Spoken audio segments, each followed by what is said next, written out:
Hello. So economics plus one, right? So இது வந்து utility. Last classல வந்து we've seen lots of topics, but I don't think we should revise. ஓகேவா? இதெல்லாமே ரொம்ப சிம்பிளானது தான். இதுக்கப்புறம் வரப்போறது தான் நமக்கு வந்து கொஞ்சம் ரொம்ப கான்செப்சுவலி நம்ம வந்து ரொம்ப கிளியரா இருக்க வேண்டிய இடம். ஏன்னா எவ்வளவுதான் நம்ம வந்து மனப்பாடம் பண்ணி படிச்சா கூட once you understand the topic and then you try to memorize or and then you try to by heart, அது கொஞ்சம் நமக்கு வந்து வேல்யூ அடிஷனா இருக்கும். So we'll start with utility today. Utility அப்படிங்கிறது வந்து என்னன்னா ஜென்ரலான மீனிங் வந்து அது யூஸ்ஃபுல்னஸ் அப்படின்னு சொல்லுவோம். அதாவது இதுக்கு என்ன வேல்யூ இருக்கு, இதுக்கு என்ன யூட்டிலிட்டி வேல்யூ இருக்கு அப்படின்னா இதுக்கு என்ன யூஸ்ஃபுல்னஸ் இருக்குன்னு அர்த்தம். பட் எக்கனாமிக்ஸை பொறுத்த வரைக்கும் யூட்டிலிட்டி அப்படிங்கிறதுக்கு வேற ஒரு ரொம்ப பர்டிகுலரான மீனிங் இருக்கு. என்ன அப்படின்னா அகேன் அண்ட் அகேன் நம்ம சொல்றதுதான், இப்போ வந்து ஒரு கேம் இருக்குன்னா அந்த கேம் ரொம்ப பிடிச்சு விளையாடுற ஒருத்தருக்கு அந்த கேம்னால வரக்கூடிய சாட்டிஸ்ஃபேக்ஷன், அதுதான் யூட்டிலிட்டி. எக்கனாமிக்ஸ் பொறுத்த வரைக்கும் இது எந்த கான்செப்ட்லேருந்து நம்ம பார்க்கணும்னா, இப்போ நம்ம ஏதோ ஒரு பொருளை தயாரிக்கிறோம், உற்பத்தி பண்றோம் அப்படின்னா when we are producing that product இருக்குல்ல, அந்த ப்ராடக்ட் நம்ம ப்ரொடியூஸ் பண்ணும்போது நம்மளோட மைண்ட்ல இருக்கக்கூடிய டார்கெட் ஆடியன்ஸ் யார், அந்த டார்கெட் ஆடியன்ஸ் நம்மளோட ப்ராடக்ட்டை எப்படி பெர்சீவ் பண்ணுவாங்க, அவங்களோட பெர்செப்ஷன் பொறுத்த வரைக்கும் நம்மளோட ப்ராடக்ட்டுக்கு அவங்க எவ்வளவு மதிப்பு கொடுக்குறாங்க அப்படிங்கறத வச்சுதான் ப்ரைஸே நிர்ணயிக்கப்படுது. ஃபார் எக்ஸாம்பிள் நான் நிறைய கிளாஸஸ்ல நான் சொல்லியிருப்பேன், அடிடாஸ் கம்பெனி ஒரு நைக்கி பூமாலா இருக்குல்ல, நம்ம அடிடாஸ் அப்படிங்கிற கம்பெனி இந்தியாவுக்குள்ள செகண்ட் இன்னிங் ஸ்டார்ட் பண்ணும்போது பிகாஸ் அவங்க அடிடாஸ் அப்படிங்கிறது வந்து ஒரு ப்ரீமியமான ஒரு ப்ராடக்ட். ஓகே, ப்ரீமியமைசேஷன் அப்படிங்கிறது அவங்களோட மெயினான கோட்பாடாவே இருந்துச்சு. அவங்க எப்போ வந்து இந்தியாக்குள்ள வந்தாங்களோ அப்போ அவங்களுக்கு என்ன தெரிஞ்சிச்சுன்னா, நம்மளால இங்க வந்து ஒரு 10,000 20,000 30,000 ஷூஸோ இல்லைன்னா வந்து ஒரு ஜர்க்கினோ விற்க முடியாதீங்க. பிகாஸ் இந்தியாவில் இருக்கக்கூடிய மக்கள் வந்து குவான்டிட்டி ஜாஸ்தி, பட் ஒவ்வொருத்தருக்கும் இருக்கக்கூடிய ஸ்பெண்டிங் அமௌண்ட் அப்படிங்கிறது வந்து கொஞ்சம் லிமிட்டட் தான் அப்படின்னு சொல்லி அவங்க என்ன பண்றாங்க, தே கேம் டு இந்தியாவுக்கு வந்து செகண்ட் இன்னிங் ஸ்டார்ட் பண்ணும்போது ரீசெண்டாக வந்து அவங்க நிறைய சைன் பண்ணியிருந்தாங்க. ஐபிஎல்ல வந்து men's cricket, women's cricket, under 19ல இருக்கக்கூடிய கிரிக்கெட் டீம்ஸ் எல்லாருக்குமே வந்து மேட்ச்க்கு அப்புறம் ப்ராக்டிஸ் மேட்ச்க்கு டிராவல் கிட்னு எல்லாமே அவங்க தான் டிசைன் பண்றாங்க. ஓகே, ஸோ அந்த மாதிரி அவங்க பிசிசிஐயோட தே ஹாவ் அ அக்ரிமெண்ட். அப்போ அவங்க என்ன பண்றாங்கன்னா, ஓகே இந்தியாவில் இருக்கக்கூடிய ஒரு பெரிய கேப்பை தேர் ட்ரைங் டு ஃபுல்ஃபில். என்ன கேப் அப்படின்னா, ஜெர்சி போட்டுட்டு போய் நம்ம வந்து மேட்ச் பார்க்கக்கூடிய ஒரு பழக்கம் வந்து நமக்கு பெருசா கிடையாது, அந்த ஒரு கல்ச்சர் வந்து நமக்கு கிடையாது. ஸோ இப்போ ஜெர்சி அப்படின்றது என்னன்னா ஒரு 200-300 ஏதாவது ஒரு பேவ்மெண்ட்லயோ இல்ல ஸ்டேடியம்க்கு வெளியில இருக்கக்கூடிய பிளாட்ஃபார்ம் ஷாப்ஸ்ல அப்படிதான் நம்ம வந்து வாங்கியிருப்போம். ஆனா ஒரு பிராண்டட் ஐட்டமை நம்ம வாங்கியிருக்க மாட்டோம். சரி, ஓகே, பிராண்டட் ஐட்டம் இது வரைக்கும் அவைலபிலிட்டி இல்லையான்னு கேட்டால் இருந்துச்சு, பட் எல்லாமே வந்து ஒரு 6,000 7,000 10,000 12,000 அப்படி இருந்தது. ஸோ ஒரு மேட்சுக்கு போய் பார்க்க போறோம், நம்ம மேட்ச்க்காக 4,000 5,000 பிளாக் டிக்கெட் செலவு பண்றது இல்லாம இந்த ஒரு ட்ரெஸ் ஜெர்சி டாப்புக்காக வந்து நம்ம ஒரு 1,000 rupees செலவு பண்ண முடியுமா, இல்ல வந்து 5,000 rupees செலவு பண்ண முடியுமா அப்படின்னு கேட்டா 1,000 அப்படிங்கிறது வந்து nominal price. Okay, people can spend 999 rupees on one Jersey.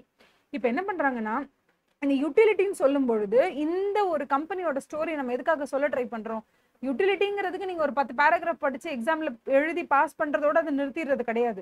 அது எப்படி கம்பெனிஸ் ரியல் லைஃப்ல எக்ஸிக்யூட் பண்றாங்க அப்படின்னா, அந்த கம்பெனியை பொறுத்த வரைக்கும் they want to design a product, they are ready to design a product, they are ready to launch it, market it, sell பண்றதுக்கு they are all ready for it. But இந்த பொருள் எந்த டார்கெட் ஆடியன்ஸ்க்காக நீங்க ரெடி பண்றீங்களோ அவங்களுக்கு இது எந்த மாதிரியான வாண்ட்டை சாட்டிஸ்ஃபை பண்ணதோ அதுதான் யூட்டிலிட்டி. ஸோ கம்பெனியை பொறுத்த வரைக்கும் what is the utility of this jersey அப்படின்னு கேட்டா, இது எந்த டார்கெட் ஆடியன்ஸ்க்காக நீங்க ரெடி பண்றீங்களோ அவங்க 1,000 ரூபாய் கொடுக்க ரெடியா இருக்காங்க. If your price is fixed 999 and people are ready to pay 999 அப்படின்னா எஸ் டன் அப்படின்னு அர்த்தம். அப்ப யூட்டிலிட்டி வேல்யூ அப்படிங்கிறது ஒரு பொருளுடைய want satisfying power. If jersey can satisfy the want of fandom culture, cricket fans நிறைய பேர் இருக்காங்க, அவங்களுக்கு அந்த ஜெர்சி கல்ச்சரை இன்விகரேட் பண்ணக்கூடிய அளவுக்கு இந்த 999 அப்படிங்கிற ரேட் அவங்களுக்கு ஓகேவா இருந்துச்சுன்னா they are going to buy. அப்ப அடிடாஸ் என்ன சொல்றாங்க, இது ஜெர்சி கல்ச்சர் இந்தியாவில் இது சோஃபார் நம்ம கிடையவே கிடையாது. எப்படி வந்து ஒரு 10 years முன்னாடி வரைக்கும் ஷூஸ்னா என்ன, சாதாரண ஒரு ஸ்னீக்கர் ஷூ ஒன்று வாங்கிப்போம், அதுதான் வந்து ரன்னிங்னாலும் அதுதான், ஃபுட்பால் பிளேயிங்னாலும் அதுதான், மேட்ச் போறதுனாலும் அதுதான், like any thing for that matter அந்த ஷூ தான் வச்சிருப்போம். ஒரு ஃபார்மல் ஷூ, ஒரு இன்ஃபார்மல் ஷூ, கேஷுவல் ஷூஸ் இப்படிதான் வச்சிருந்தோம். ஆனா இன்னைக்கு அப்படி கிடையாது. வாக்கிங்க்குனா ஒரு ஷூ வச்சிருக்கோம், ஃபுட்பாலுக்குனா ஒரு ஷூ வச்சிருக்கோம். இப்போ அத்லீஷர் அப்படிங்கிற ஒரு பிராண்டே ஒரு என்ன சொல்றது ஒரு டேக் ஒன்று கிரியேட் ஆயிருக்கு. ஸோ அத்லெட்டிக்காக நம்ம வந்து பண்ண போற எல்லா விஷயத்துக்குமே ஆனால் லெஷர் டைப்ஸ்ல ட்ரெஸ் இருக்கணும். ஸோ இட்ஸ் நாட் தட் ரொம்ப வந்து எப்படி சொல்றது அத்லீஷர் அப்படிங்கிற அந்த ஒரு ஸ்பியரே வந்து ரெடியா இருக்கு. அப்ப எவ்ரி 10 years ஒரு கண்ட்ரி ஒரு எவல்யூஷன் அடைஞ்சிக்கிட்டே இருக்கு. ஸோ ஒரே ஒரு ஷூ வச்சிருந்தா போதும் எல்லாத்துக்கும் போட்டுக்கலாம் அப்படிங்கிறது மாதிரி இன்னைக்கு நம்ம வந்து ஒரு ப்ராக்டிஸ் மேட்ச் போடணுமா ஒரு ஷூ போடுறோம், வாக்கிங்கா இந்த ஸ்னீக்கர்ஸ் தான் போடணும். அந்த மாதிரி வி ஆர் சொஃபெஸ்டிகேட்டடா நம்மளோட டேஸ்ட் அண்ட் ப்ரிஃபரன்சஸ் மாறிட்டு இருக்கு. இந்த அளவுக்கு டேஸ்ட் அண்ட் ப்ரிஃபரன்சஸ் மாறதுக்கு காரணம் டிக்டாக்கா இருக்கலாம், இன்ஸ்டாகிராமா இருக்கலாம், and then ads இருக்கலாம், even you follow people on Twitter or X as you call it now, அதுல நீங்க யாரை ஃபாலோ பண்றீங்களோ அவங்களுடைய லைஃப் ஸ்டைல் இன்ஃப்ளூயன்ஸா இருக்கலாம், what ever it is. So இந்த யூட்டிலிட்டி அப்படிங்கிறது இவ்வளோ நிறைய பாயிண்ட்ஸ் இந்த எக்ஸாம்பிள்ஸ் இது எல்லாமே இருந்தால் கூட யூட்டிலிட்டி அப்படிங்கிறத பொறுத்தது producer is producing a product சர்வீஸோ நீங்கள் என்ன கியூரேட் பண்ணாலும் okay, something you producing in terms of good or service. இந்த குட் ஆர் சர்வீஸ் பொறுத்த வரைக்கும் கன்சியூமர் எண்டில், இப்போ நான் தான் கன்சியூமர், அந்த கன்சியூமர் எண்டில் நான் இருந்து பார்க்கும்போது நான் அந்த ஜெர்சியை பார்க்குறேன் 999, ஓகேவா, okay I can go for it because it is affordable. It's not 160 170 அந்த மாதிரி ரேஞ்சில் ரொம்ப சீப் ட்ரெஸ்ஸாகவும் இல்லை, அதுக்குன்னு 10,000 12,000 20,000 ஹையான ரேஞ்சும் இல்லை. 999 is affordable to me and it gives me a sense of satisfaction because it comes from the house of Adidas. அப்ப பிராண்டடாவும் இருக்கு, அஃபோர்டபுளாவும் இருக்கு, I can use it for a long time and it is qualitative அப்படி சொல்லும் பொழுது எனக்கு வந்து ஒரு happiness கிடைக்கும். Okay 999 I'm okay with it.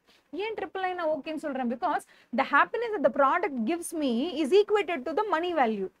The happiness that the product gives me, for example, அப்போ இந்த ஜெர்சி நான் பார்க்குறேன், ஓகே அடிடாஸ் பிராண்ட்ல ஜெர்சி போட்டிருக்காங்க, இந்த ஜெர்சி நான் வந்து 1,200 rupees கூட கொடுத்து வாங்குவேன்ப்பா அப்படின்னு நீங்க மைண்ட் ஃபிக்ஸ் பண்ணீங்கன்னா அதுதான் the total utility value of Jersey உங்களோட பர்ஸ்பெக்டிவ்ல. பிரைஸ் வந்து 999, ஐ ஜாலி, உங்களுக்கு எப்படி இருந்தாலும் சர்ப்ளஸா 200, which means அதோட பிரைஸ் 1,200 ரூபான்னு போட்டிருந்தாலும் நீங்க வாங்கியிருப்பீங்க. அதுதான் யூட்டிலிட்டி. இப்போ நம்ம ஒரு கடைக்கு போறோம், நம்ம ஒரு சாரி பாக்குறோம், இல்ல ஒரு குர்த்தி பாக்குறோம், இல்ல ஒரு பிளேசர் பாக்குறோம், சூட்ஸ் பாக்குறோம், whatever you go and you know see, நம்ம ஷோகேஸ்ல ஏதோ வச்சிருக்காங்க அதை நம்ம பாக்குறோம்னா அந்த டிஸ்பிளேல இருக்கக்கூடிய மேன் குயின் போட்டிருக்க ட்ரெஸ் ரொம்ப பிடிச்சிருக்குன்னா நம்மளே ஃபர்ஸ்ட் மைண்ட்ல ரேட் ஃபிக்ஸ் பண்ணிடணும். Okay if it is around 6,000 we can buy it அப்படின்னு நம்ம போறோம். அது 4,000 will definitely buy it. It's 5,500 will buy it. If it is 6,000 cross பண்ணிடுச்சு 8,000 9,000 we won't buy it. அப்ப ஒரு ப்ராடக்ட் நம்ம பார்க்கும் பொழுது அந்த ப்ராடக்ட் நம்ம வாங்குறதுக்கு நம்ம ஒரு மார்க் போடுவோம்ல, அந்த மார்க் தான் யூட்டிலிட்டி வேல்யூ அப்படிங்கிறது.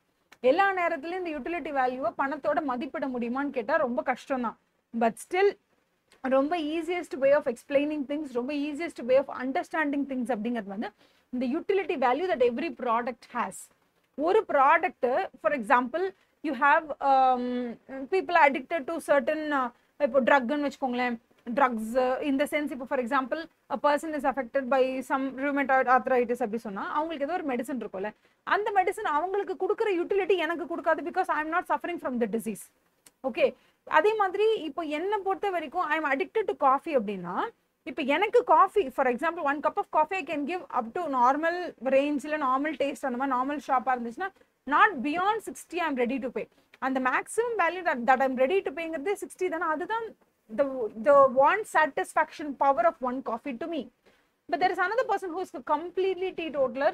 அவங்க காஃபி டீ எதுவுமே குடிக்க மாட்டாங்க, அந்த மாதிரி ஒரு பர்ஃபெக்ட் அப்படின்னா அவங்களுக்கு காஃபியை பொறுத்த வரைக்கும் they are not ready to pay even 1 rupee for the coffee because not because coffee is not tastier or the coffee is not having the perfect blend blah blah blah, nothing. They don't have any அவங்களுக்கு வந்து அந்த coffee எனக்கு வேண்டாம்னு சொல்றாங்க. ஏன் வேண்டாம் சொல்றாங்க? ஏன்னா அவங்களுக்கு பிடிக்காது, காஃபி பிடிக்காது, அவ்வளவுதான். அந்த மாதிரி யூட்டிலிட்டி அப்படிங்கிற அந்த விஷயத்த நம்ம பிசினஸ் பெர்ஸ்பெக்டிவ்ல தான் ஒவ்வொரு தடவையும் நம்ம பார்க்கும்போது it is subjective. Obviously coffee brings a lot of value to me and not to my friend. Okay, rheumatoid arthritis medicine brings a lot of value to my friend and not to me. Okay, cricket or a jersey 999 brings value to me because I love cricket and it doesn't bring any value to my friend because she doesn't like it. So ஒரு பொருள் ஒருத்தருக்கு கொடுக்குற ஹாப்பினஸ்ஸையே தான் இன்னொருத்தருக்கு கொடுக்கணும்னு அவசியம் கிடையாது. For example mobile phone, Apple iPhone இருக்குன்னா ஆப்பிள் ஐஃபோனை பொறுத்த வரைக்கும் whether I want to buy it, yes I want to buy it. Do I love it? Yes I love it. am I ready to pay 1 lakh? Yes, I am ready to pay 1 lakh. Do I have 1 lakh? I have 1 lakh. இது எல்லா விஷயமும் ஒன்று சேரணும். என்கிட்ட பணம் இருக்கா? இருக்கு. அந்த பணத்தை நான் ஆப்பிள் ஐஃபோன் வாங்குறதுக்கு கொடுக்கறதுக்கு விருப்பப்படுறேன். அப்போ ஆப்பிள் ஐஃபோன் எனக்கு பிடிச்சிருக்கு, ஆப்வியஸ்லி எனக்கு பிடிச்சிருக்கு. இதெல்லாம் சேரும் போது தான் எஃபெக்டிவா ஒரு டிமாண்ட் கன்வெர்ட் ஆகுது. So obviously the utility value of Apple phone என்னோட பர்செப்ஷன்ல 1,15,000 கொடுத்தா கூட I am ready to buy. But there is my friend, she has 1 lakh and keta, yes, she has 1 lakh. அவங்களுக்கு ஆப்பிள் ஐஃபோன் பிடிக்குமான்னு கேட்டா பிடிக்கும். Is she ready to pay her 1 lakh rupees towards Apple iPhone கேட்டா no, she doesn't want to. ஏன்? She has money. Okay, she has money, she likes the phone, but she is not ready to pay for the phone, because even though she likes the phone and everything, but she's not ready to buy it, because even though she likes the specification, அவங்களுக்கு அந்த brand பிடிச்சிருக்கலாம், அவங்க கிட்ட பணம் கூட இருக்கலாம், ஆனா அந்த பணத்தை இந்த போன் வாங்குறதுக்கு அவங்க ரெடியா இல்லைன்னு சொல்லும்பொழுது அது எஃபெக்டிவ் டிமாண்டா மாற போறது இல்லை. அப்ப யூட்டிலிட்டி அப்படிங்கிறது என்னவா இருக்கணும்? என்ன பொறுத்த வரைக்கும் யூட்டிலிட்டிங்கிறது I'm ready to buy Apple iPhone for 1,15,000. அந்த utility value of Apple iPhone is 1,15,000 to me or 1,30,000 to me or whatever amount I fix it towards. அந்த மாதிரி ஒவ்வொரு பொருளுக்கும் ஓகே. இப்போ ஏதோ ஒரு கம்பெனி, அந்த கம்பெனி வந்து it's being inaugurated by Nayanthara அப்படின்னா, when a famous actress, anybody, let it be Priyanka or Deepika, anybody who is the brand ambassador for that brand அப்படின்னா, I'm obviously inclined towards that brand. So here, which is the attraction or attractive feature என்னன்னு கேட்டா, it is only that brand ambassador is my attractive feature. So அந்த மாதிரி ஒரு சில person அந்த பிராண்டோட associate ஆயிருக்கிறதுனால தான் நான் அதை வாங்குறேன் அப்படின்னா, அப்ப அந்த யூட்டிலிட்டி வேல்யூ யாரால வருது? அந்த பர்சனால வருது. which means இது ரொம்ப சிம்பிளா சொல்லணும்னா, a particular singer உடைய கான்சர்ட்டுக்கு தான் we have booked. For example, A.R. Rahman concert is being scheduled and we have booked the tickets. We have booked the tickets for paying 10,000 rupees. Why? Because we like A.R. Rahman. Instead of A.R. Rahman, if you say some ex is coming and performing over there, would you like to go? Would you have spent the 10,000 in the first place? No, you would not have spent, because the 10,000 rupees is the utility value that you thought you will get. The happiness of the ticket price is actually என்னன்னா, அந்த ஒரு கான்சர்ட்டுக்கு போனா உங்களுக்கு என்ன satisfaction கிடைக்கும் நீங்க நம்புறீங்களோ அதுதான் பணமா மாத்தி நீங்க வந்து you paid for the ticket, not for some other person who is going to perform. I'm not saying none of the other artists has that kind of vibe ன்னு நம்ம சொல்ல வரல. In the first place, I'm A.R. Rahman fan and that is A.R. Rahman concert. So I paid thinking that it is A.R. Rahman concert. He will come. He should only come. That is my utility. Imagine somebody else is coming. Vijay Antony is coming. Sometimes I might be a fan of Vijay Antony more than I love A.R. Rahman. எனக்கு வந்து Vijay Antony கூட ரொம்ப பிடிக்கலாம். If had I known it's Vijay Antony's concert அப்படின்னா, I would have been like what, நான் வந்து 12,000 பே பண்ண கூட நான் ரெடியா இருந்திருப்பேனோ என்னவோ. So depending upon the personality who is performing, I will be ready to pay different amounts for different people. So it depends upon the person who is performing, it depends upon the brand ambassador, it depends upon the color of the product, or it depends upon the product by itself and the reception. நான் அதை எப்படி receive பண்றேன்? நான் coffee குடிப்பேன்னா நான் காஃபிக்கு அதிக importance கொடுப்பேன். நான் வந்து if I have any how do you call, if I have migraines, then I will prefer the drugs for migraine. அந்த மாதிரி it depends. So utility அப்படிங்கிற ஒரு விஷயத்தை நம்ம புரிஞ்சுக்க வேண்டிய ஜானர் வந்து அதுதான். ஸோ இதில் என்னென்ன பாயிண்ட் கொடுத்துருக்காங்க? It is equivalent, it is not equivalent to usefulness கொடுத்துட்டாங்க.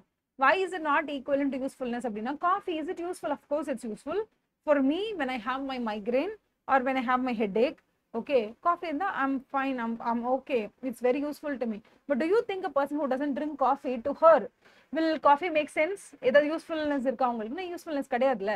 அப்போ யூட்டிலிட்டிங்கிறது வேற, யூஸ்ஃபுல்னஸ் அப்படிங்கிறது வேற. காஃபி எல்லாருக்கும் யூஸ்ஃபுல்லா இருக்கணுங்கிற அவசியமே கிடையாதுல்ல. Okay, coffee has some usefulness in general. Yes, it has some usefulness in general. But when it comes to me, when I don't drink coffee, எனக்கும் காஃபிக்கும் ஒத்தே போகாதுன்னும் போது, காஃபி யூஸ்ஃபுல், ஆனா அது எனக்கு வாண்ட் சாட்டிஸ்ஃபேக்ஷன் பவர் இருக்கா? Can it satisfy my want? It cannot satisfy because I don't like coffee. அப்போ coffee அப்படிங்கிறத பொறுத்த வரைக்கும் யூஸ்ஃபுல்னஸ் இருந்தாலும் அது யூட்டிலிட்டி வேல்யூ இருக்காது என்னை பொறுத்த வரைக்கும். அப்போ யூஸ்ஃபுல்னஸ் வேற, யூட்டிலிட்டி வேற. இன்னொரு எக்ஸாம்பிள் என்ன சொல்லலாம்? Sometimes it is also like this. Drug இருக்கு. Drug in the sense you have what you call, okay will take alcohol வந்து உடம்புக்கு ரொம்ப நல்லதா? அதுக்கு ஏதாவது யூஸ்ஃபுல்னஸ் இருக்கா? Zero usefulness. It doesn't have any usefulness zero. But when it comes to utility value, ஒரு alcohol consume பண்ற பர்சனுக்கு ஆல்கஹால்ங்கிற ப்ராடக்ட் யூட்டிலிட்டி வேல்யூவை கொடுக்குமா? கண்டிப்பா கொடுக்கும். Because alcohol has the want satisfying power for alcoholic பர்சனுக்கு ஆல்கஹால் நல்ல யூட்டிலிட்டி வேல்யூ கொடுக்கும். ஆனா alcohol குடிக்காதவங்களுக்கு those who do not prefer alcohol, அது எவ்வளோ நல்லா இருந்தாலும் அதுக்கு ஃபர்ஸ்ட் ஆஃப் ஆல் யூஸ்ஃபுல்னஸ் கிடையாது. பட் நான் குடிக்கிறவங்களா இருந்தால் யூட்டிலிட்டி உண்டு, நான் குடிக்க மாட்டேன்னா எனக்கு utility zero. Okay, so there are two types of products. One வந்து which is harmful to health, number two which is good for your health or wellbeing. So welfare and non welfare குட்ஸ்ன்னு இருக்கு. Welfare goods எல்லாமே ஜென்ரலான பீப்புளுக்கு, சொசைட்டிக்கு எல்லாருக்கும் ரொம்ப நல்லது. அந்த ப்ராடக்டையே நான் கன்சியூம் பண்ணும்போது கூட எனக்கு பிடிக்கலன்னா அதுக்கு யூட்டிலிட்டி வேல்யூ இருக்காது. ஸோ ஜென்ரலாக யூஸ்ஃபுல்னஸ் இருக்கிற ஒரு ப்ராடக்ட்க்கு யூட்டிலிட்டி வேல்யூ ஜீரோவாக இருக்கலாம். அதே மாதிரி ஜென்ரலாக ஆல்கஹால் மாதிரியான நான் வெல்ஃபேர் அப்படி இல்லைன்னா ஹார்ம்ஃபுல்லான ப்ராடக்ட்ஸ்க்கு யூட்டிலிட்டி வேல்யூ இருக்கவும் செய்யலாம். So utility and usefulness are different. Utility is not the same as pleasure. A sick person derives utility by taking a medicine. சொன்னல எப்போதுமே வந்து want satisfaction powder அப்படி நம்ம ஜாலியா இருக்கணும் நம்ம எடுத்துக்க கூடாது. ஓகேவா? when you're sick and you're taking a medicine, it has utility value. Taking a medicine doesn't give you pleasure, happiness, you're high, nothing. When you need something and there is a product and it satisfies your need, that is utility. அவ்வளோ utility வந்து personal and relative. ஆப்வியஸாக it's very very personal to every one. ஒருத்தருக்கு வந்து white colour பிடிக்கும், ஒருத்தருக்கு blue colour பிடிக்கும்னா ஆப்வியஸாக note books வரும்பொழுது ஒயிட் கலர் கவர் இருக்கிறது இவங்களுக்கு பிடிக்கும், ப்ளூ கலர் இருக்கிறது அவங்களுக்கு பிடிக்கும். It's completely personal. ஓகேவா? அதே மாதிரி தான் எல்லா ப்ராடக்ட்ஸுமே, ஷூஸில் கூட. Okay, when you having that multi performance இல்லைனா வந்து மல்டி டாஸ்கிங் அந்த மாதிரிலாம் நிறைய ப்ராடக்ட்ஸ் எல்லாம் லைக் லான்ச் பண்ணும்போது நம்ம அப்படி தான் பார்க்கணும்ல. இந்த மாதிரி கலரில் இந்த மாதிரி வேரியன்ட் இருக்கு. ஸோ ஃபங்கி கலர்ஸ் எல்லாம் இருக்கு. ஃபங்கி கலர்ஸ்னா என்ன சொல்றது? Fluorescent pink, fluorescent green, fluorescent yellow, all fluorescent jingle jill jingle அந்த மாதிரிலாம் ஆல் ஜிங்லி கலர்ஸ் எல்லாம் வந்ததுன்னா ஆப்வியஸாக it will have some extra utility value for those who perceive it. எனக்கு ஃபங்கி கலர்ஸ் பிடிக்கும், நான் வாங்க போறேன்னா they'll buy for more. So it's completely personal. And then it is a function of the intensity of human want. Okay. And again, கண்டிப்பா diminishing utility னு ஒன்று இருக்கு. For example the first coffee that I would like to have, கண்டிப்பா நான் வந்து என்ன பண்ணுவேன், ஒரு 50 ரூபாய் 60 ரூபாய் கொடுத்து நான் காஃபி குடிப்பேன். காஃபி குடிச்சு முடிச்சு திருப்பி செகண்ட் காஃபி என்கிட்ட கேட்குறேன், இந்த காஃபி உங்களுக்கு எவ்வளோ ஹாப்பினஸ் கொடுக்கும், இல்லைனா வாண்ட் சாட்டிஸ்ஃபை பண்ணும் அப்படி கேட்டால் ஃபர்ஸ்ட் பண்ணி ஒரு காஃபி முடிச்சேன், செகண்ட் காஃபினா எனக்கு அவ்வளோ வேண்டாம் அப்படி சொல்கிறோம்ல. அப்போ அந்த யூட்டிலிட்டி அப்படிங்கிறதே, ஒரு காஃபிங்கிறதே ஃபர்ஸ்ட் காஃபிக்கு நான் 50 ரூபாய் கொடுக்க ரெடியாக இருக்கேன்னா செகண்ட் காஃபிக்கு மேபி நான் வந்து ஒரு 30 or 25 தான் கொடுக்க ரெடியாக இருப்பேன். பிகாஸ் இப்போ தான் ஒரு காஃபி கன்சியூம் பண்ணியிருக்கேன். So more and more of the same product will give me less and less of satisfaction because I'm having it back to back. அதான் ரொம்ப இம்பார்ட்டன்டான பாயிண்ட். அதுக்கப்புறம் யூட்டிலிட்டிக்கு வந்து ஒரு எத்திக்ஸே கிடையாது. நீ வந்து ஆல்கஹாலிக்கா, ஓகே உனக்கு ஆல்கஹால் கொடுக்குறாங்களா, உனக்கு யூட்டிலிட்டி கிடைக்குமா? கிடைக்கும். சிகரெட் இருக்கு, நீ வந்து ஸ்மோக் பண்ணுவேன், ஸோ ஆப்வியஸாக சிகரெட் உனக்கு யூட்டிலிட்டி கொடுக்கும். ஸோ இதுலலாம் எதுவுமே எத்திக்ஸ் இல்லை அப்படிலாம் எதுவுமே கிடையாது. ஓகேவா? I don't know why they've given this knife example. I don't know how they derive these examples. One person is receiving utility. Even if you want to kill, you have knife. So knife gives utility to a killer as well as a chef. So there is no ethics and not ethics. அப்படியெல்லாம் இல்லை. Normal ஒரு alcohol, cigarette or anything that you want. There are a lot of harmful foods. For example, the junk foods. So junk foods are there. Junk foods ku kuda da utility value irukku. So it doesn't mean ஒரே product, the one product வச்சு you can make useful goods and no harmful goods. I don't think it's very bad. And the knowledge utility. Okay, it is a durable knowledge of a particular thing. Advertisement serves a source of information. What is this knowledge utility? It is the utility derived by having knowledge of a particular thing. Advertisement serves as a source of information of an object. Okay, next one.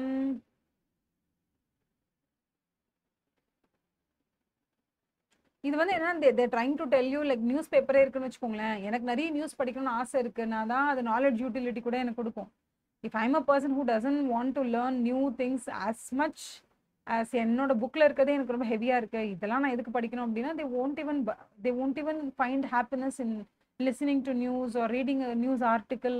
இதுலலாம் உங்களுக்கு ஒன்றும் பெரிய happiness இருக்குது. Knowledge utility அப்படிங்கிறது நாலேஜை consume பண்ணக்கூடிய ஒரு ஸ்டூடெண்ட்டுக்கு அது பிடிக்கும்னா மட்டும்தான் ஒரு அட்வர்டைஸ்மெண்ட் கூட நமக்கு வந்து யூட்டிலிட்டி வேல்யூ இருக்கும்.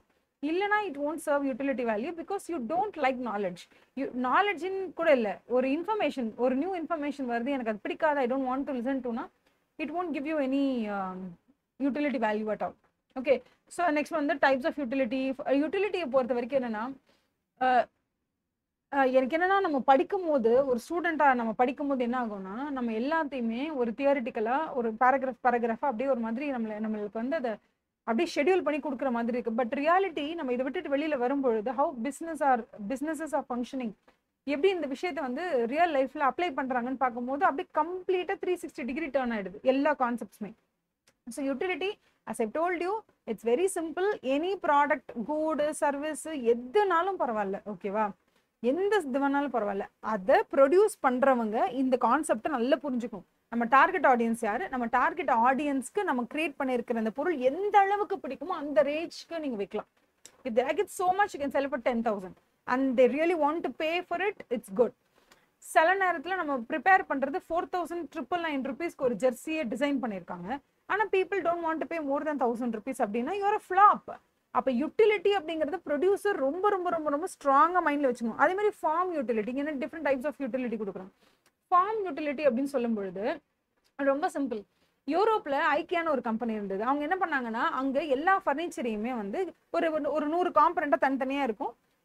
ஒரு சின்ன நீங்களே செஞ்சுக்கோங்க, டூ இட் யுவர் செல்ஃப்னு ஒரு மேனுவல் ஒன்று இருக்கும். அவங்க என்ன பண்ணுவாங்கன்னா அந்த பெரிய பாக்ஸை வாங்கி வீட்டுக்கு எடுத்துகிட்டு போயிட்டு பிரித்து மேனுவலை பார்த்து ஒன்று ஒன்றா அப்படியே எல்லாத்தையும் முறுக்கி போட்டு ஒரு சேரையோ இல்லை ஒரு டேபிளையோ ஒரு ஃபர்னிச்சரையோ செஞ்சுருவாங்க. இது வந்து do it your self model in Europe, ஓகேவா. இது வந்து யூட்டிலிட்டி வேல்யூ அவங்களுக்கு இருக்கான்னு கேட்டால் டெஃபினட்டாக யூரோப்பில் இருக்கவங்களுக்கு அந்த ஐக்கியா அப்படிங்கிற இந்த கடையிலேருந்து வாங்கிட்டு போகிற எல்லா ஃபர்னிச்சருமே அசம்பிள் பண்ணாம தான் இருக்கும். அவங்க தான் எடுத்துட்டு போய் வீட்டில் அசம்பிள் பண்ணுவாங்க. இது அவங்களுக்கு யூட்டிலிட்டி வேல்யூ கொடுக்குதான்னு கேட்டால் டெஃபினட்டாக கொடுக்குது.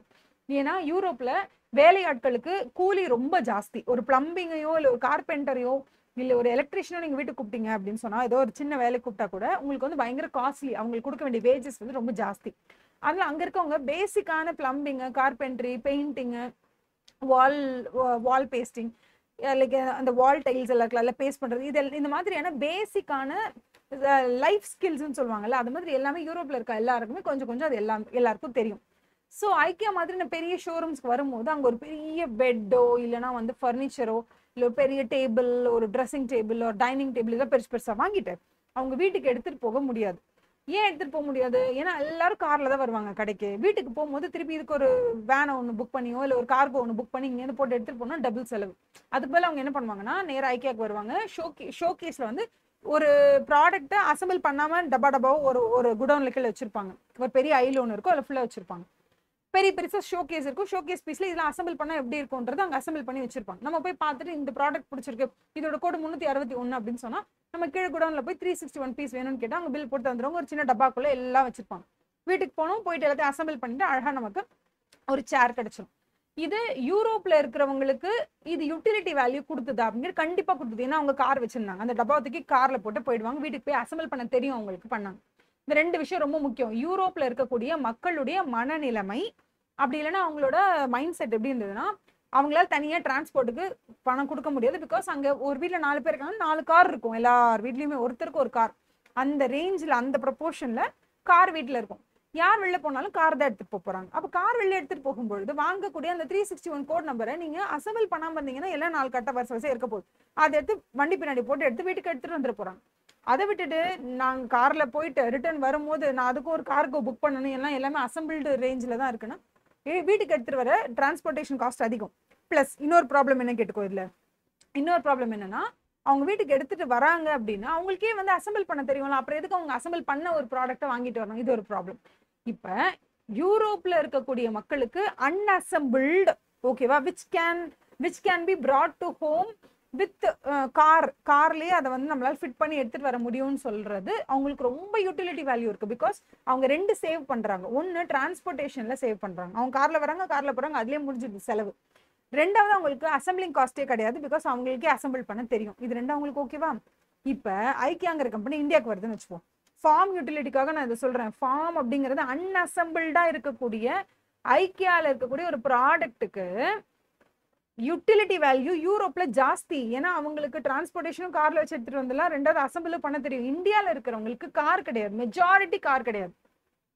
ஸோ ஐக்கியா மாதிரி ஷோரூம்ஸ்க்கு நம்ம போறோம்னா நம்ம அங்கேருந்து ஒரு பொருளை வாங்குறோம் அப்படின்னா நம்ம கார்ல வச்சு போட்டு எடுத்துட்டு வர முடியாது. ப்ராப்ளி நம்ம மெட்ரோ ட்ரெயின்ஸ்ல போயிருக்கலாம், இல்லைன்னா நம்ம வந்து கேப் எடுத்து போயிருக்கலாம். ஆர் சம்டைம்ஸ் வந்து நம்ம ரிட்டர்ன் வந்து நம்ம கேப் கிடைக்காம இருக்கும், இல்லை நம்ம 2 வீலர்ல போயிருப்போம், பஸ்ல போயிருப்போம், whatever. It's not that 95% of the இந்தியன்ஸ்க்கு வந்து பெருசா வந்து கார் அப்படிங்கிறது ஒரு லக்ஸுரியா தான் இருக்கு இன்னமும், ஆர் அட்லீஸ்ட் ஒரு கம்ஃபர்ட்டா தான் இருக்கு. அது வந்து ஒரு நார்மலான ஒரு விஷயம், எல்லார் வீட்லயும் 4 கார் இருக்கு அப்படிங்கிற ரேஞ்சுக்கு இந்தியா இஸ் நாட் தட், அந்த மாதிரியான ஒரு ஸ்டேஜ்ல நம்ம இல்லை. அப்ப இந்தியன்ஸை பொறுத்த வரைக்கும் ஐக்கியா மாதிரியான ஒரு கடைக்கு நம்ம போறோம் அப்படின்னா அங்க அன்அசம்பிள்டா எல்லாத்தையும் வச்சிருக்காங்க. சரி ஓகே, எப்படியே கஷ்டப்பட்டு ஒரு கேபை பிடிச்சி வீட்டுக்கு எடுத்துட்டு வந்தாலும் அசம்பிளிங் நமக்கு பெருசா தெரியாது. ஏன்னா நம்ம வீட்டுல இருக்கிற யாருமே பெருசா பல்பு கூட மாட்ட மாட்டாங்க. எல்லாத்துக்கும் will call plumbing, plumber, will call electrician, will call painter, will call wall tiles எல்லாம் ஃபிக்ஸ் பண்ற பர்சன், இவங்க எல்லாரும் வருவாங்க. ஏன்? பிகாஸ் இவங்க யார் வந்தாலுமே 300-400 கொடுத்தா, ஒரு மேக்ஸிமம் 500 to 1000 rupees கொடுத்தா எல்லா வேலையும் முடிச்சிட போறாங்க. ஸோ ஒரு பெரிய டீக் வுட்ல நான் ஒரு பெட் வாங்க போறேன்னா அது அன்அசம்பிள்டா வாங்கி காருக்கு பின்னாடி பத்திரமா வச்சு வீட்டுக்கு எடுத்துட்டு வந்து நானே முறுக்கி தான் வைப்பேன் அப்படிங்கிற அளவுக்கு இந்தியா கிடையாது. இந்தியன்ஸை பொறுத்த வரைக்கும் டீக் வுட்டா எனக்கு எல்லாமே பர்ஃபெக்ட் ஃபிட்டிங்ல கடையில இருக்கணும். ஓகே, நான் போவேன் கடையில பார்ப்பேன், நான் சும்மா 2 வீலர்ல கூட போவேன், இல்ல பஸ்ல கூட போறேன்ப்பா, ஆனா போயிட்டு டீ கூட்ல ஒரு பெட்டை பார்த்துட்டு அப்படியே பக்காவா நல்ல 4 பேர் ஏறி நின்று குதின்னு குதிச்சா கூட ஒண்ணுமே ஆகக்கூடாதுன்ற அளவுக்கு அந்த டீ கூட் ஸ்ட்ராங்கா இருக்கும். ஓகேவா? வீட்டுல 2 குழந்தைங்க 2 பெரியவங்க எல்லாரும் சேர்ந்து நல்ல இன்னும் சொல்லுவாங்கல்ல ஃபுல் ஸ்ட்ரென்த்ல பட்டு உருண்டாலும் எதுவுமே ஆகக்கூடாது பெட்டுக்கு, அந்த அளவுக்கு ஸ்ட்ராங்கா இருக்கணும் பெட். இப்போ பெட் ரெடியா இருக்கு, அங்க எல்லாமே அசம்பிள்டா தான் இருக்கணும். வீட்டுக்கு எடுத்துருக்கு வேணும், கார்லாம் எடுத்துட முடியாது, காரே இருந்தா கூட நம்ம கார்லாம் எடுத்துட மாட்டோம். நம்ம வந்து ரெடி டு பே வாட் ஒரு 200-300 ஆனா போச்சு. 3 கிலோமீட்டர்ஸ்க்குள்ள ஃப்ரீ டெலிவரி கொடுக்குறாங்க. 5 கிலோமீட்டர்ஸ்க்குள்ள இருந்தா மேபி நம்ம 200-300 கொடுத்தா போதும், அவங்களே அழகா வீட்டுக்கு கொண்டு வந்து இது பண்ணிடுறாங்க. சப்போஸ் இந்த டீ கூட் எல்லாம் அங்க ஃபிக்ஸ் பண்ணி வச்சிருந்த மாதிரி அதே பொசிஷன்ல கொண்டு வர முடியலனாலும் அது 100 காம்பனெண்டாலாம் பிரிக்க மாட்டாங்க, ஒரு 5 காம்பனெண்டா பிரிச்சு அவங்களே அழகா கட்டி எடுத்துட்டு வந்து இங்க கொண்டு வந்து இறக்கிட்டு அதுக்கப்புறம் கடையில இருந்து ஆள் அனுப்பி அவங்களே இங்க அசம்பிளிங் எல்லாத்தையும் பண்ணி கொடுத்துட்டு தான் நம்ம போறோம். இதுக்கு மிஞ்சி போனா எக்ஸ்ட்ரா 1500 ரூபா ஆகும். ஒரு டீ கூட்டோட கட்டிலோட விலை என்ன? ஒரு 50,000 ரூபாய்க்கு டீ கூட்ல நம்ம வந்து ஒரு மெத்தை வாங்குறோம், கட்டில் வாங்குறோம்னா அந்த கட்டிலோட அசம்பிளிங் காசு 1000 ரூபாய் கூட இல்லை. அப்படிப்பட்ட இந்தியன் எக்கானமியில ஐக்கியா மாதிரியான ஒரு கம்பெனி வந்து நான் வந்து உங்களுக்கு அன்அசம்பிள்டா கொடுக்குறேன், நீங்க வண்டி பின்னாடி வச்சு எடுத்துட்டு போகலாம் அப்படின்னு சொல்லும் போது நமக்கு அதோட யூட்டிலிட்டி வேல்யூவே இல்லை நமக்கு. ஏன் நீங்க எனக்கு அன்அசம்பிள்டா கொடுக்குறீங்க? நான் கார்லாம் எடுத்துட்டு போறது இல்லை இது. ஏன்னா நான் இந்த ஃபர்னிச்சர் சும்மாலாம் வாங்கல, நான் என் பொண்ணு கல்யாணத்துக்கு சீதனமா வாங்குறேன். அவர் எங்க வீட்லயே கூட நான் ஒரு புதுசா வந்து ஒரு காட் வாங்க போறேன் அப்படின்னா it's very special to me. So நீங்க வந்து இதை பத்திரமா உங்க வண்டியில வச்சு அனுப்பிடுங்க, ஒரு 3 நாள் அனுப்புங்க, அவங்க தான் வந்து எங்க வீட்டுக்கு வந்து இதை 2nd ஃப்ளோர்ல கொண்டு வந்து பத்திரமா வைக்கணும். அதுக்கப்புறம் நீங்க ஃபிட்டிங்க்கு 2 ஆள் அனுப்புங்க, நாங்க தனியா பே பண்ணிக்கிறேன்ற ரேஞ்சுக்கு தான் இந்தியன் எக்கானமி இருக்கு. ஏன்னா இங்க லேபர் காஸ்ட் சீப்பர் தேன் யுனைடெட் ஸ்டேட்ஸோ இல்ல யூகேவோ இல்ல யூரோப்போ. இப்ப என்ன கதை புரியுதுங்க? ஃபார்ம் யூட்டிலிட்டினா என்ன? ஃபார்ம் யூட்டிலிட்டிங்கிறது ஒரு ஃபர்னிச்சர் அன்அசம்பிள்டு ஃபார்மேட்ல இருந்தாலே யூரோப்பியன்ஸ்க்கு ஜாலி, வருவாங்க வாங்கி வண்டி பின்னாடி போட்டு இருப்பா அவங்களே முறுக்கிப்பாங்க. அதே அன்அசம்பிள்டு ஃபார்மேட்ல இருக்கக்கூடிய ஃபர்னிச்சரை என்கிட்ட கொண்டு வந்து கொடுத்தாங்கன்னா எனக்கு அதுல திருப்தி இல்லை. ஏன்னா என்னால அது கார் பின்னாடி வச்சு கொண்டு வந்து அதை கொண்டு வந்து 3rd ஃப்ளோர்ல வீட்டுக்குள்ள ஏத்தி, okay for example imagine I'm 60+, ஓகேவா, நான் போவேன் கடைக்கு போவேன், எனக்கு என்னென்ன பார்த்துக்கோ ஆர்டர் பண்ணிட்டு வந்தா வீட்டுக்கு வந்து செட் பண்ணி கொடுக்கணும், அவ்வளவுதான். அதை விட்டு நான் கொண்டு வந்து என்னத்தை இங்க வந்து எல்லாத்தையும் போட்டு திருக்கிட்டு இருக்குது. I might be a single mom. So it all இது எல்லாமே ரொம்ப பெரிய complication. So format of the product அப்படிங்கிறதே வந்து அன்அசம்பிள்டா வந்து யூரோப் யூட்டிலிட்டி உண்டு. இங்க அசம்பிள் பண்ணி கொடுத்து டெலிவரியும் கொடுத்து எல்லாத்தையும் முடிச்சாதான் இங்க யூட்டிலிட்டி. அப்ப இன்னமும் பழைய காலத்துப்படி ஒரு மரமா இருந்தா அதுக்கு வேல்யூ இல்லை, அந்த மரத்தை சேரா மாத்தினாதான் ஒரு யூட்டிலிட்டி வேல்யூ அப்படின்னு படிச்சுட்டு இருக்கிறது நம்மளோட ரியாலிட்டிக்கு செட்டே ஆகாது. ரியாலிட்டியில என்ன செட் ஆகும்? இந்த மாதிரியான ப்ராக்டிக்கல் எக்ஸாம்பிள்ஸ் தான். அப்ப ஐக்கியா கம்பெனி மாதிரி ஒரு கம்பெனி அன்அசம்பிள்டுனா அது யூரோப்புக்கு தான் ஒர்க் அவுட் ஆகும், இங்க ஒர்க் அவுட்டே ஆகாது. அது அப்படிதான் ஐக்கியா இங்க வந்தாங்க, வந்து அன்அசம்பிள்டா ட்ரை பண்ணாங்க. ஒரு பாயிண்ட்டுக்கு மேல அவங்க என்ன சொல்றாங்க, அப்பா சாமி உங்களுக்குலாம் அசம்பிள் பண்ண ஆள் வீட்டுக்கு அனுப்புறோமா, நாங்களே அனுப்புறோம், டெலிவரி கொடுக்குமா நாங்களே கொடுக்குறோம். Why you people are so obsessed with no I don't want to take it in my car, I don't want to assemble it by myself, ஏன்னா எனக்கு அதெல்லாம் வேண்டாம், நீங்களே அசம்பிள் பண்ணி கொடுத்துருங்க, நீங்களே வந்து டெலிவரி கொடுத்துருங்கன்றதுல ஏன் இவ்வளோ கீனா இருக்காங்க? ஏன்னா அவங்களோட ஃபார்ம் யூட்டிலிட்டிங்கிறது எனக்கு ஃபினிஷ்டு ப்ராடக்ட் வீட்டுக்கு வரணும், அவ்வளோதான். எனக்கு வந்து அன்அசம்பிள்டா வந்து நான் அசம்பிள் பண்ண பிடிக்காத வச்சிடும். அதே மாதிரி தான் டைம் யூட்டிலிட்டி. டைம் யூட்டிலிட்டி வந்து ஏகப்பட்ட எக்ஸாம்பிள்ஸ் கொடுக்கலாம், you can give lots of examples. Okay, ஒரு நல்ல படம் பொங்கல் ரிலீஸ் ஆச்சுன்னா அதுக்கு ஒரு தனி யூட்டிலிட்டி இருக்கு. ஒரு சூப்பர் டூப்பர் படம் ஒரு மொக்க டைமிங்ல ரிலீஸ் ஆச்சுன்னா அதுக்கு வேற யூட்டிலிட்டி இருக்கு. So utility in terms of cinema, in terms of cricket, in terms of ஒரு solar eclipse, in terms of school கரெக்டா இன்னைக்கு தான் ஸ்டார்ட் ஆகுது. ஓகேவா, this is the day when you start the school. அந்த ஹோல் மந்த்ல ஒரு முகூர்த்த நாள் கூட இல்லை, அன்னைக்கு தான் முகூர்த்த நாள் வருதுன்னா அதுக்கு என்ன யூட்டிலிட்டி இருக்கு? ஸோ யூட்டிலிட்டி அப்படிங்கிறது எந்த ஒரு ப்ராடக்ட்டுக்கு, ஒரு கூடுக்கு, ஒரு சர்வீஸ்க்கு, ஒரு ஃபங்க்ஷனுக்கு, வாட் எவர், அந்த யூட்டிலிட்டிங்கிறது அந்த டைமை பொறுத்து இருக்கு. ஸோ ஜென்ரலாக எப்போ எல்லாருக்கும் ரொம்ப புரியுற நார்மல் ஜெனரஸான எக்ஸாம்பிள் என்ன, மழை வரும்போது கொடைக்கு ஒரு யூட்டிலிட்டி இருக்கு, வெயில் அடிக்கும் போதும் கொடைக்கு ஒரு யூட்டிலிட்டி இருக்கு, அந்த மாதிரி. ஸோ இந்த யூட்டிலிட்டி ஃபார் அன் அம்ப்ரெல்லா அப்படிங்கிறது எப்போ வரும், சரியான மழை இருக்கா, it has some utility value. Night டைம்ல யூட்டிலிட்டி வேல்யூவே கிடையாது அம்ப்ரெல்லாக்கு, ஏன்னா மழையும் இல்லாதப்ப வெயிலும் இல்லாதப்ப நைட் டைம்ல போகும்போது நமக்கு எதுக்கு கொடை, அந்த மாதிரி. So time utility definitely is there. இங்கே கொடுத்துருக்காங்கல்ல எக்ஸாம்பிள், இங்கே கூட they given what is the example, sick man derives time utility from blood. Okay, அதான் எமர்ஜென்சி ஹாஸ்பிட்டல், எமர்ஜென்சி நமக்கு ஒரு ஹார்ட் அட்டாக் வருது, இம்மீடியட் எமர்ஜென்சியா நமக்கு வந்து ஒரு மெடிக்கல் ஹெல்ப் கிடைக்கும் போது it has some utility value. டெஃபினட்டா that is so true. And then place utility, obviously place utility இருக்க தான் செய்யுது. ஃபார் எக்ஸாம்பிள், ஒரு சவுத் கொரியால ரொம்ப இண்டஸ்ட்ரியலைஸ், ஒரு ரொம்ப ரொம்ப ரொம்ப ஒரு அர்பன் ஏரியா சியோல்ல. ஸோ சோல்ல வந்து ஒன் டேக்கு நீங்கள் நார்மலாக வந்து ஷேர் ஹவுஸ் அந்த மாதிரி இடத்துல நம்ம போய் தங்குறோம் ஒன் டேக்கு அப்படின்னா, it would cost around 1500 rupees per day, அந்த மாதிரி. பட் இந்தியாவில் அப்படி இல்லை, நம்மளால வந்து ஒரு மாசத்துக்கே around 5000 6000 you can take house for rental. But Korea is not like that, South Korea is not like that. அந்த மாதிரி அது கூட விடுங்க. இப்போ நம்மளோட சென்னை எக்ஸாம்பிள் எடுத்துட்டா கூட, சென்னையில் நீங்கள் ஒரு 1 BHK ரெண்ட்டுக்கு பார்க்கணும் அப்படின்னா it will cost around 8000. But இதே 1 BHK நீங்கள் வந்து திருவாரூரில் பார்க்கணும், இல்லை திருப்பூரில் பார்க்கணும், அந்த மாதிரி ரொம்ப out of Chennai or out of urbanized area நம்ம பார்க்கணும்னா you can get it for even 3000 or 4000.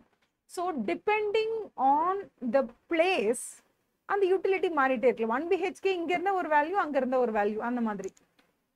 Student, okay, book printing கடையில் இருக்கும்போது it's not going to make big value, but students கையில் வரும்போது யா ஷோ. அதுக்கு அடுத்தது வேற என்ன, சர்வீஸ் யூட்டிலிட்டி. சர்வீஸ் யூட்டிலிட்டி அப்படிங்கிறது வந்து என்னன்னா, it happens from the person. Service utility மட்டும் சர்வீஸ் ப்ரொவைடர் கிட்ட பிரிக்கவே முடியாது, டாக்டரையும் சர்வீஸையும் பிரிக்க முடியாது, டீச்சரையும் சர்வீஸையும் பிரிக்க முடியாது, பரதநாட்டியம் டான்ஸரையும் சர்வீஸையும் பிரிக்க முடியாது, ஒரு ஹேர் கட் பண்றவங்களையும், தட் இஸ் அந்த ஹேர் ட்ரெஸ்ஸரையும் அவங்களோட சர்வீஸையும் பிரிக்க முடியாது. எந்த சர்வீஸ் செக்டர்லையுமே சர்வீஸையும் சர்வீஸ் ப்ரொவைடரையும் பிரிக்க முடியாது, அவ்வளோ ஸ்பெஷலானது. So service utility is definitely there. இந்த பர்சன் வந்து இதை செஞ்சாதான் பிடிக்கும், அந்த மாதிரி பர்சனல் யூட்டிலிட்டி கூட இதுல நிறைய இருக்கு. ஸோ இவங்க என்ன சொல்றாங்க, individual consumer derives service utility from a service made available at the time when he most needed. For example, clients obtain service utility from their lawyers, patient, drivers. அப்போ நமக்கு யார்கிட்ட வேணுமோ அந்த டைம்ல அவங்க கிட்ட இருந்து அதை ரிசீவ் பண்ணிக்கிறது சர்வீஸ் யூட்டிலிட்டி. முன்னாடி ப்ராடக்ட் பத்தி மட்டும் தான் நிறைய பேசிட்டு இருப்போம், இப்போதான் கொஞ்சம் கொஞ்சமா அப்படியே சர்வீஸ் செக்டர் சைடு வராங்க. Possession utility. ஸோ பொசஷன் யூட்டிலிட்டினா ஒரு பொருள் யார்கிட்ட இருக்கும்போது அதுக்கு யூட்டிலிட்டி வேல்யூ அதிகமா இருக்கும் அப்படிங்கிறதான். ஸோ இதுவுமே ரொம்ப சிம்பிள் தான். அந்த புக்கு சொன்னாங்கல்ல, பிரிண்டிங் ப்ரெஸ்ல இருக்கும்போது புக்குக்கு வேல்யூ இல்லை, இங்கே வந்தப்புறம் வேல்யூ இருக்கு, அந்த பிளேஸ் எல்லாம் இங்கே வரும்போது. ஸோ பப்ளிஷர் கிட்ட இருக்கிறத விட டார்கெட்டட் ஆடியன்ஸ், புக் ரீடர்ஸ் இருக்காங்களா, அவங்க கிட்ட இருக்கும்போது ஆப்வியஸா பொசஷன் யூட்டிலிட்டி ஜாஸ்தியாக தான் இருக்கும். Then what else we have, what is the knowledge utility. Of course knowledge utility அப்படிங்கிறது வந்து என்னன்னா, யாருக்கு நான் ஆல்ரெடி நான் எக்ஸ்பிளைன் பண்ண மாதிரி தான். நாலேஜ் யூட்டிலிட்டி அப்படிங்கிறது வந்து எனக்கு ஒரு விஷயம் தெரிஞ்சுக்கணுன்ற ஆசை இருக்கும் பொழுது ஆப்வியஸா ஒரு இன்டர்வியூ பார்க்குறேன் நான். அந்த இன்டர்வியூவில் as I usually tend to tell, இப்போ யூஎஸ்ல இருக்கக்கூடிய ட்ரெஷரி செக்ரட்டரியும் சைனால இருக்கக்கூடிய ட்ரேட் ரெப்ரசன்டேட்டிவ் 2 பேரும் பேசுறாங்க அப்படின்னா, இதை பத்தி ஆர்வம் எனக்கு அதிகமாக இருந்தால் தான் அந்த இன்டர்வியூ அப்படிங்கிற அந்த ஒரு கிளிப், ஒரு 20 minutes இன்டர்வியூ ஒரு வீடியோ இருக்குன்னா, அந்த வீடியோ எனக்கு வந்து யூட்டிலிட்டி வேல்யூ எப்போ இருக்கும், எனக்கு அந்த நாலேஜ் வேணுங்கிற ஒரு அந்த தர்ஸ்ட் இருக்கும்போது தான். இல்லை இட் இஸ் ஜஸ்ட் அனதர் ஏதோ நியூஸ்னா நம்ம கிளிப்பிங்கை தள்ளிட்டு வேறு ஏதாவது போய் டிக்டாக்லையோ இல்லை இன்ஸ்டாகிராம்லையோ பார்த்துட்டு இருக்கோம், அவ்வளோதான். மெஷரபிலிட்டி ஆஃப் யூட்டிலிட்டி. ஜென்ரலாக யூட்டிலிட்டியை வந்து மெஷர் பண்ணுறதுக்கு வந்து யூனிட்ஸ் எல்லாம் பெருசாக கிடையாது. நம்ம ஆனால் ஈஸியாக எப்படி மெஷர் பண்ணலாம்னா, ஓகே இந்த ப்ராடக்ட் எனக்கு ரொம்ப பிடிச்சிருக்கு, நான் வந்து இதுக்கு 30,000 கூட பே பண்ணுவேன் அப்படின்னு சொல்லி நம்ம ஈக்குவேட் பண்ணலாம் மானிட்டரி டேர்ம்ஸில், இல்லையா? How many utils you are ready to given கேட்டால் இதுக்கு 30,000 யூட்டில்ஸ்ன்னு சொல்லலாம், அதை மானிட்டரியாகவும் மாற்றலாம். சில பேர் என்ன ஆர்கியூ பண்ணுவாங்கன்னா, யூட்டிலிட்டி வேல்யூவை வந்து மானிட்டரியாக நம்ம வந்து கன்வெர்ட்டே பண்ணக்கூடாது, that is not correct, that will not help. அது எப்படி நீங்கள் மானிட்டரி வேல்யூவாக வந்து கன்வெர்ட் பண்ணுவீங்க? ஏன்னா மணி வேல்யூவே வந்து டிஃபர் ஆகிட்டே இருக்கும். ஃபார் எக்ஸாம்பிள் அவங்க எதுக்காக இதை சொல்கிறாங்கன்னு நான் சொல்லிடுறேன், இது ரொம்ப ரொம்ப ரொம்ப இம்பார்ட்டன்ட், நல்லா கவனிச்சுக்கோங்க.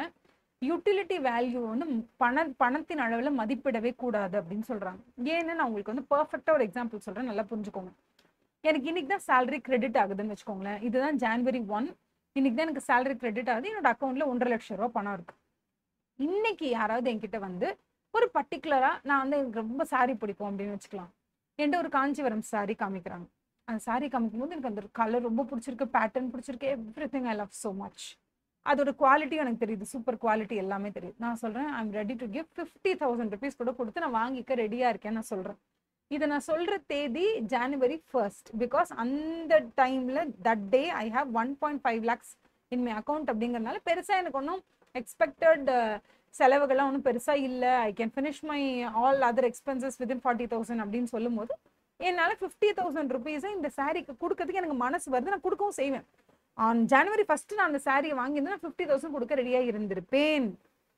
சப்போஸ் இதே சாரிய அதே ஷோரூம்ல நான் ஜனவரி மாசம் 28ஆம் தேதி நான் போய் பார்க்குறேன் அப்படின்னு சொன்னா அன்னைக்கு என்னோட பேங்க் பேலன்ஸ் மேபி ஒரு 30,000 40,000 தான் இருக்கும். அந்த டைம்ல என்கிட்ட மிச்சம் இருக்கிறது இவ்வளவுதான் பணம் அப்படின்னு சொல்லும் பொழுது நான் அதுக்கப்புறமா இருக்கக்கூடிய ஒரு ரூபாயும் ரொம்ப காஷியஸா நான் செலவு பண்ணுவேன், ஏன்னா என்னோட பேங்க் பேலன்ஸ் கம்மியாயிட்டே வருது. ஸோ January 28ஆம் தேதி அதே பர்சன் தான், நான் அதே கடை தான், அதே புடவை தான், ஆனா January 28ஆம் தேதி அந்த புடவை எனக்கு கொடுக்குற அந்த ஹாப்பினஸ்ன்றதை விட want satisfaction power of the saree to me on January 28ங்கிறது நான் மறுபடியும் சொல்றேன். பா இன்னைக்கு வந்து நான் 50,000 கொடுத்து வாங்கிப்பேன் நான் அன்னைக்கு சொல்ல மாட்டேன். ஏன்னா என்னோட அக்கௌண்ட்ல இருக்கிற பணம் பேலன்ஸே என்கிட்ட 10,000 15,000 தான் இருக்குன்னு சொல்லும் பொழுது நான் அந்த புடவைக்கு பணத்தின் அளவுல மதிப்பீடு கொடுக்கும் பொழுது நான் ஆப்வியஸா 50,000 தர ரெடியா இருக்க மாட்டேன். ஆனா January 1ஆம் தேதியும் எனக்கு அந்த புடவை ரொம்ப பிடிச்சிருந்துச்சு, January 28ஆம் தேதியும் எனக்கு அந்த புடவை ரொம்ப ரொம்ப ரொம்ப பிடிச்சிருக்கு. ஆனா January 1st நான் 50,000 கொடுக்க கூட ரெடியா இருந்திருப்பேன். ஆனா January 28 நான் 50,000 இருந்தா கூட டக்குன்னு என்னால கொடுக்க முடியாது. ஏன்னா என்கிட்ட இருக்கிறதே கடைசி 50,000 அதுவா தான் இருக்கும். ஆனா January 1 என்கிட்ட 50,000 இருக்கு, 1,50,000. அது ஒரு 50,000 எடுத்து கொடுக்குறது நாட் அ பிக் டீல். ஆனா January 28 கடைசியில என்கிட்ட 50,000 தான் இருக்குன்னு சொல்லும் போது அந்த 50,000 கொடுத்து நான் வாங்குவேனான்னு கேட்டா நான் வாங்க மாட்டேன். ஆனா என்னோட utility value that saree can give me remains the same தானே. அப்போ 1ஆம் தேதியும் சரி 28ஆம் தேதியும் சரி எனக்கு அந்த புடவை எவ்வளவு பிடிக்குமோ அதுல மாற்றம் இல்லை. ஆனா அந்த புடவைக்கு நான் 1ஆம் தேதி 50,000 கொடுக்க ரெடியா இருக்கேன், இதே 28ஆம் தேதி அந்த புடவை நான் போய் வாங்கும் போது நான் அங்க போய் கொஞ்சம் பார்கெயின் பண்றேன். 50 வேணாம், கொஞ்சம் 30,000 தரீங்களா, ஒரு 35,000 தரீங்களா, 40,000 தரீங்களா நான் கேட்கறேன்னா அப்ப என்னுடைய திருப்திய என்னுடைய சாட்டிஸ்பாக்சன் ஆஃப் த சாரியை நான் பணமா கன்வெர்ட் பண்ணும்போது 28ஆம் தேதி ஒரு வேல்யூ இருக்கு, 1ஆம் தேதி ஒரு வேல்யூ இருக்கு. அதனால ஜென்ரலா எக்கானமிஸ்ட் என்ன சொல்லுவாங்க, நான் எப்போதுமே நம்மளோட ஹாப்பினஸையோ இல்ல want satisfaction power of the ப்ராடக்டையோ பணத்தின் அளவுல மதிப்பிடாதீங்க அப்படின்னு சொல்றாங்க. அப்படின்னா என்ன அர்த்தம்னா January 1 I like the sorry the same, January 28 I like the sorry the same, ஓகேவா. ஆனா January 1 the monetary value that I'm ready to pay for the saree is 50,000. At the end of the month I will be ready to pay only 25 or 30,000, but the likeness அப்படிங்கிறது remains the same. So utility value monetary termsல measure பண்ணாதீங்கன்னு சொல்றாங்க. Suppose இந்த example எனக்கு புரியல ma'am, ரொம்ப கன்ஃபியூஷனா இருக்குன்னா நான் ரொம்ப சிம்பிளா சொல்றேன். 1ஆம் தேதி 1.5 லட்சம் ரூபாய் உங்க அக்கௌண்ட்ல இருக்கு, உங்க ஃப்ரெண்டு வராங்க 1000 ரூபாய் கடனா கேட்கறாங்க, நீ யோசிக்கவே மாட்டேன், சட்டுன்னு எடுத்து கொடுத்துருவேன், கரெக்டா. இதே மாச கடைசியில உங்ககிட்டயே 1000 ரூபாய் தான் இருக்கும், ஃப்ரெண்டு வந்து 1000 ரூபாய் கேட்டா கொடுப்பியா மாட்டேன்னு கேட்டா கொடுக்க மாட்டேன், ஏன்னா உண்டே காசு இல்ல.